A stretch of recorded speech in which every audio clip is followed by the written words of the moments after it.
Folks, as promised then, the video where we finally rebuild this Golf rear brake caliper that used to look like this Golf rear brake caliper. So this is one we haven't touched yet, we haven't stripped and cleaned.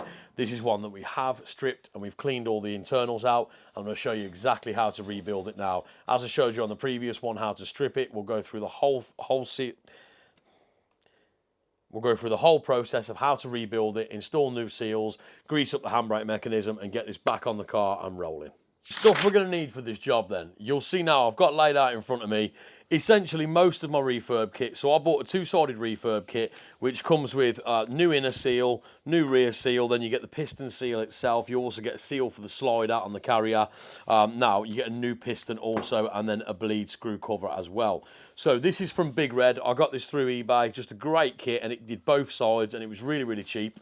Now obviously the other side is still in the bag, so that's when I do the driver's side caliper, but this is what you're going to need out for the one side. So all we do, I've started by cleaning everything up. I've got everything I spray down with some brake cleaner, some blue roll and a few little wire brushes and nylon wire brushes just to get everything cleaned up, and we're ready to start reassembling. So first thing I'm going to do is we take the handbrake mechanism and on the side where the spline is there, what you want to do is you slide this little donut seal over the top. Now that's the seal for the base of there, and then when that drops inside the caliper, that sits inside that housing there and creates a seal so you don't get any fluid leaking out of the back. So that's the first seal we put on. Right, next seal we put in is the inner main seal. Now this goes inside the drum. There's quite a large groove that you might be able to see just in there. I don't know if you can, Dan's just trying to get the camera angle in there for you.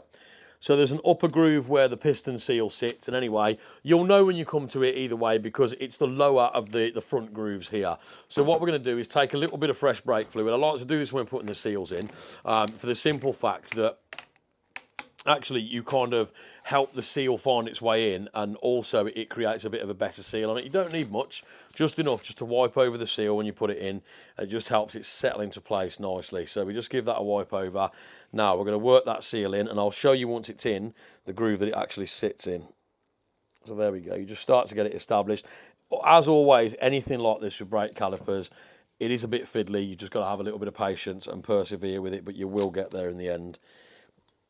And especially if you've never done it before as well, it's just a little bit of a learning curve as you go.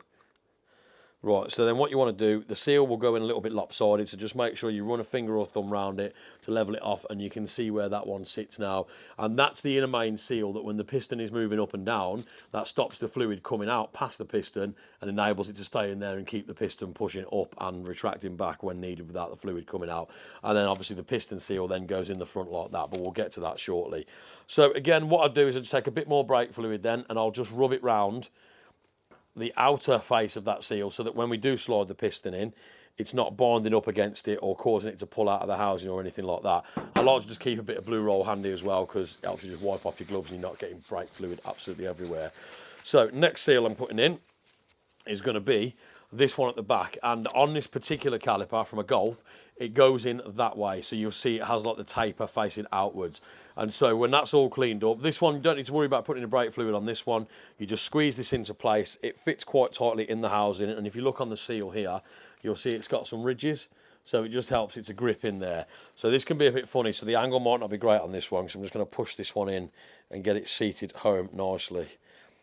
Again, sometimes it can help just to push this in with a socket or something like that. But generally, when you tighten down against the mechanism that goes through there, it'll all pull itself into place anyway. But the reason I've had to swap these ones, I'll show you on the old caliper, those seals are just absolutely toast. So they're not doing a lot of anything. Granted, the fluid weren't leaking out of there, but if I'd have tried to rebuild it with those seals in place, I can pretty much guarantee that would have been the first thing that starts happening.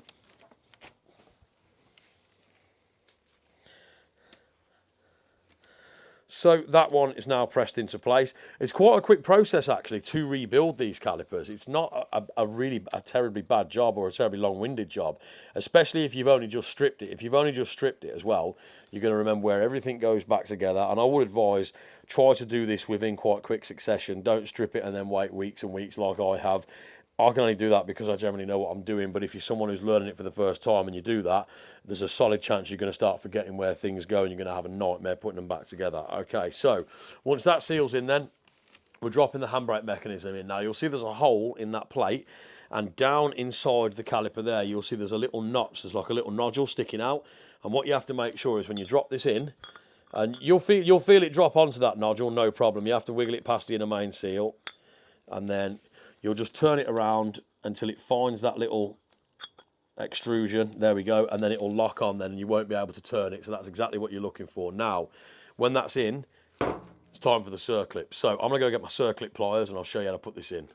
Right, okay, I've got the circlip pliers then. Now, what I will say about this particular caliper from the Mark IV Golf, these circlips are a pig to get in and out unless you've got super long reach circlip pliers. So it is doable. I had a right mess about when I went to get it out because I forgot you needed long reach circlip pliers, couldn't find mine.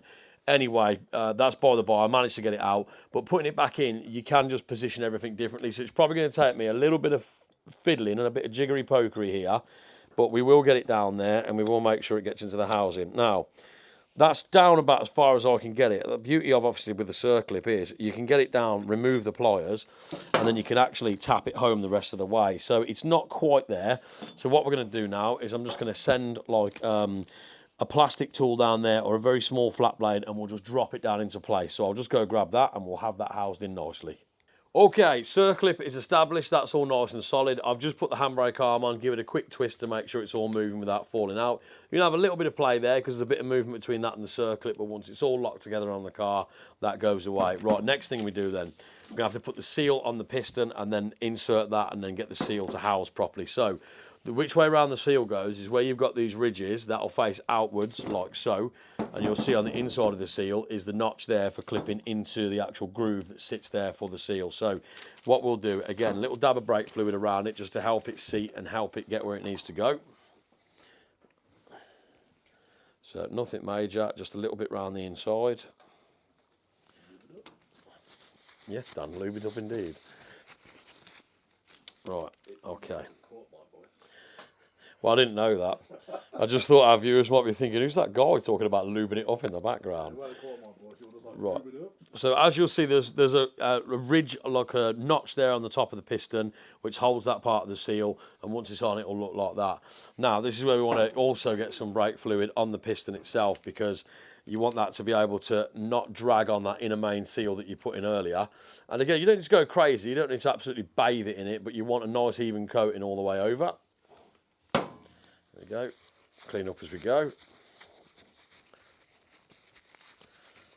Okay, then we're going to slide the piston into the caliper itself. Again, now, this is where you've got to get past that inner main seal.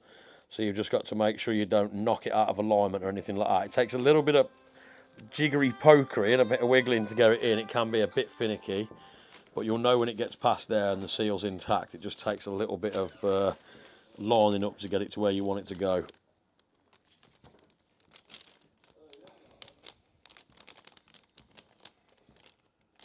And once it starts going, you'll know.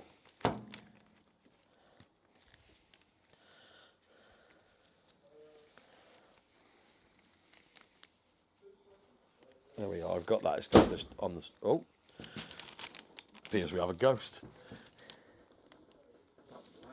Yeah, it was quite loud, wasn't it?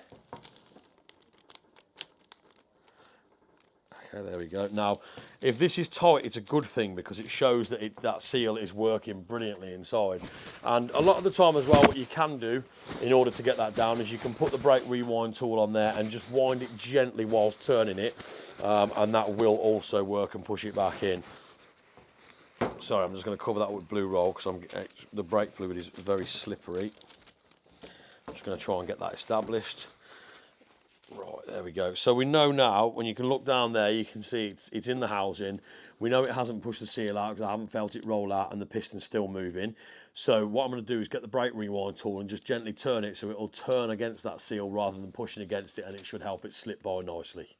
So there we are, folks, all built back up. I've wound the piston back now with the rewind tool and it sits in the seal like that, and that's exactly how it should look. So now it's time just to clean up the bleed nipple and the banjo screw, and we'll get those all put back in and start filling it with fluid, get it bled, and obviously put the handbrake actuator arm back on with the housing plate on there, and we're good to go. So there we are then, folks. That's how you go from this, which is a nailed up, seized up, dirty old caliper and carrier, to this, which is nicely refreshed, all surface treated, repainted carrier, brand new disc, brand new backing plate, and a brand new wheel bearing and hub on there as well. Because for the price of those extra parts, the backing plate and the hub, it just wasn't worth not changing them. There was about 40 quid in the two of them. As you can see, I've got my other one here on the other side ready to go on. So for the price of them, it really wasn't worth not messing about with. Now that's all on, that's ready to be bled up, wheel back on, and we're good to go and we'll be rolling. Now, as always, if you found any value in this or you've got anything from it,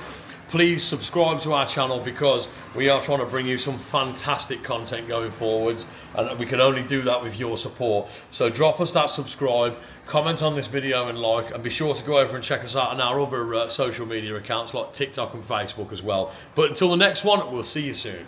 And don't forget to press that bell so you get notifications when we post a new video.